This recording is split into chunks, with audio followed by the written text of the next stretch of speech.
Let's talk a bit more about strategy.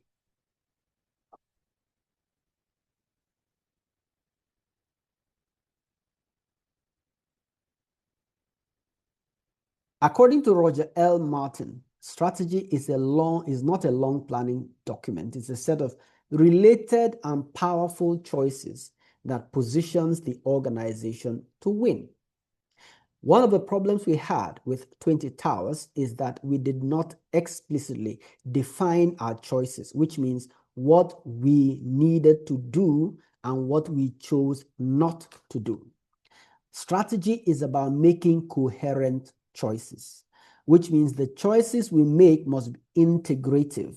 If we say we're going to do an event center, that means the other choices we make about where to put our money must align. There was some alignment with the event platform. However, we had not made choices around the competencies necessary to build that platform within our group rather than outsourcing that. So we have not made coherent choices around our competencies, so to speak. Making coherent choices implied being constrained. We attempted to do too much. We went into gold, we went into a Greek simply because we were trying to multiply the little capital we had. Now, when you make strategic choices, it helps you to really focus your resources, because your resources in the world of bootstrapping are constrained. They are tight. It's a tight budget. There's no amount of money that will be ever sufficient. So it's important to say, once I make my choices are driven or are guiding how I use my resources. In strategy, we try to anticipate outcomes. What will happen if I do this? Are people actually going to want an event center where they pay every month a membership? Or is there another model that allows people to pay as you go, pay as you use? How do Africans respond to this kind of model? Where is the best place to site this center that will make a lot of sense? So anticipating outcomes is like exploring what might be, because in many cases, our ventures have never been tried before. If they have been tried before, they may never have been tried in our context before. So we are making a guess, but our guess must be what? Calculated. We must also realize that we do not have full control over the factors that determine how people react to us. That is the reason we must analyze external factors. It's like sailing on the sea. The sea is turbulent, the ship is troubled by the winds and the waves, and we must ask ourselves, how do I position the sail to make the most of the winds and the waves and the tide? How do I position the sail? Because I cannot stop the wind, I cannot stop the waves, I cannot stop the tide, but I can position my sail. Anticipating outcomes involves exploring what might be in the context of the external factors that are determining how our outcomes may evolve. Now, strategy also talks about staying in the game, to ask ourselves the question, where do we have an advantage? I do not believe we had an advantage in entrepreneurship as a group, because many of us were day job thinkers, so to speak. I also do not believe we had an advantage in events management, because we did not have that experience. We just had ideas. And so it's important that if you want to stay in the game, you must play a game that you are good at. Strategy is about games, being able to anticipate outcomes, being able to make the right moves. Our moves must be informed, right? We must also think about competition. Who has done this before? Who is doing this? How are they doing it? In order to find out how they are doing it, we must explore. We must ask questions. We must go beyond our own cocoon of ideas so that we will increase our chances of success in the area of our competence. While we talk about strategy, we must also talk about the fact that disruption and uncertainty introduce a dilemma to long-term thinking. How far should we stretch? How far can we know what will happen, what possible outcome we will encounter? This is the bane of strategy. Now, let me give a contextual example, which is very popular in our day and age, which is Gen AI. Now, the fact that we know how to do something does not mean we can or should do it. The fact that we have money to invest in Bitcoin, or money to invest in a Greek, or money to invest in Vencel platform, an event platform, didn't mean we should have done it. We could have thought more about our context and our capabilities. Our context, Africa, Accra, Africans, right? Our capabilities, our backgrounds, our track record, our kind of thinking, and so forth.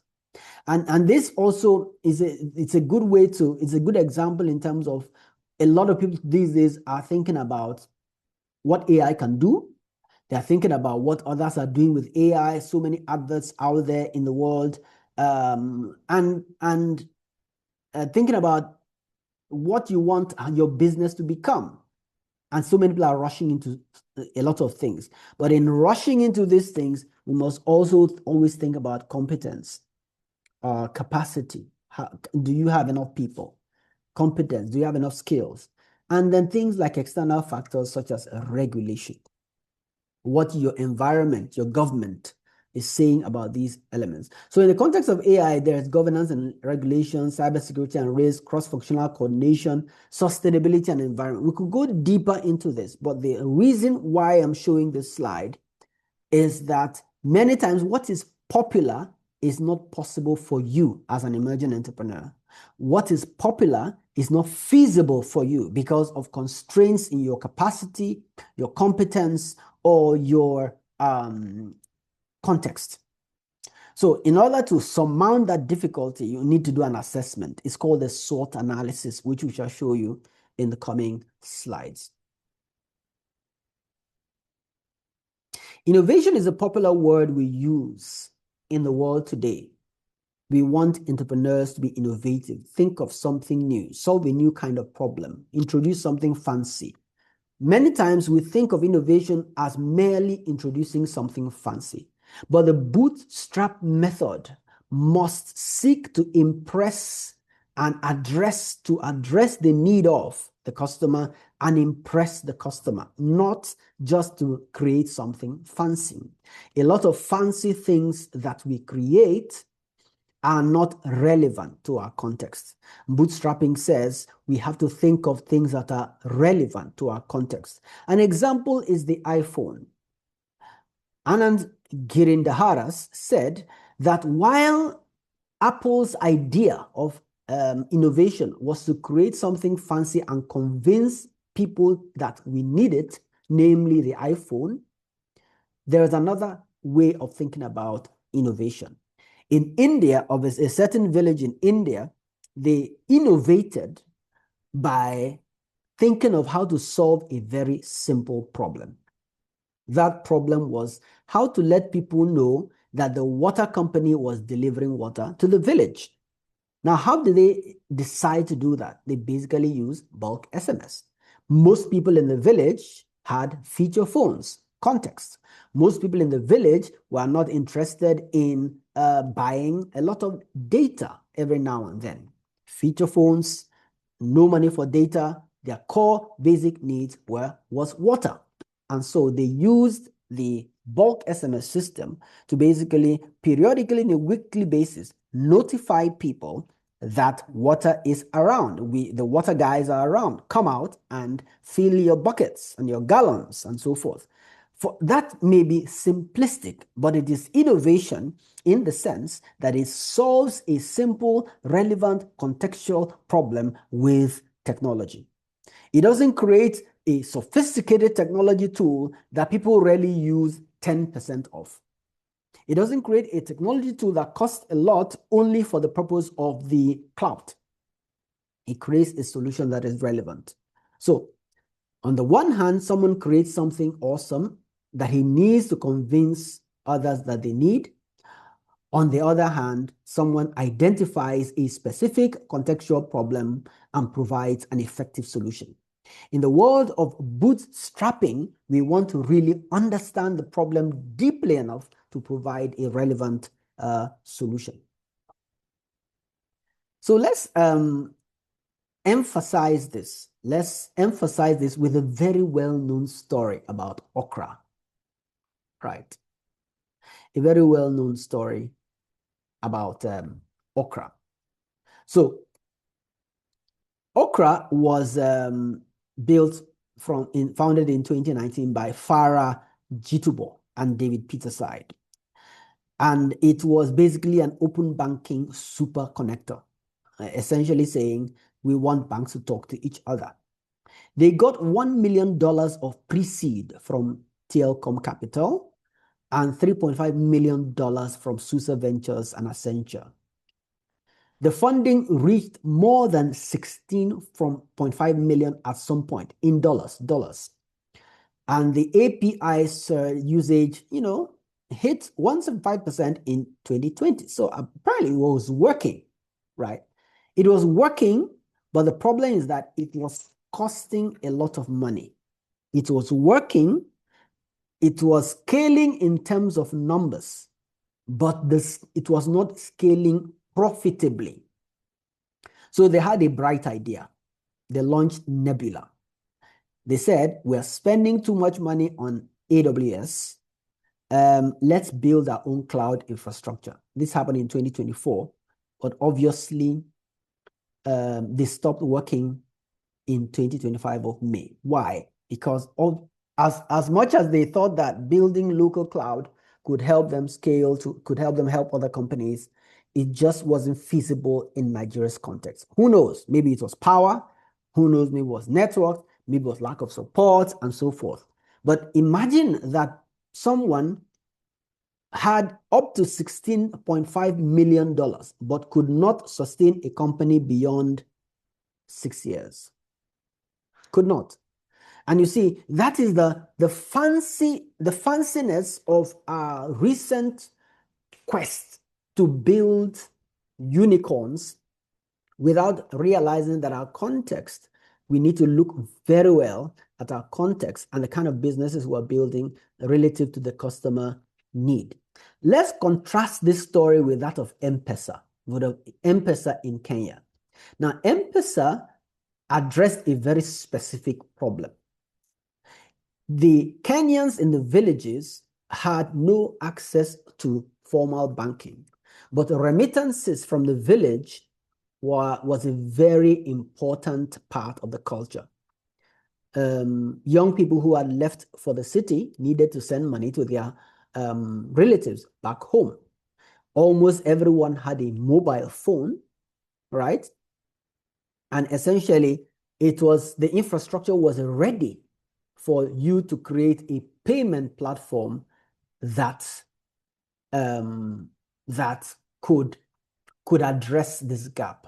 Interestingly, people were using prepaid airtime to transfer money in a sense.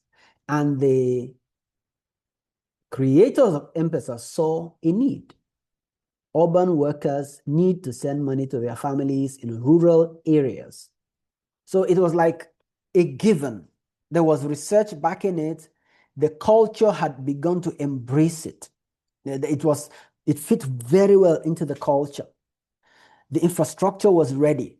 There was a specific problem to be solved. And that is why M-Pesa is still working till today. And based on research I did in my MBA back in 2019 thereabouts, M-Pesa, Kenya's M-Pesa, and Ghana's mobile money are some of the most dominant, aside from the Philippines, dominant use cases or users of mobile money in the world. They found a match between the human problem and the technology. So on the one hand, one is fancy, expensive, but not sustainable, and the other is, simple, contextual, and able to stay profitable for a long time. Bootstrapping means I need to identify something that I can start, build a little at a time, connect tightly with human problems, and then build it from the ground up. So in venturing out into the world to build something new, we must think about impressing the customer first, not the investor. Impress the customer first. The customer determines whether this is worth doing.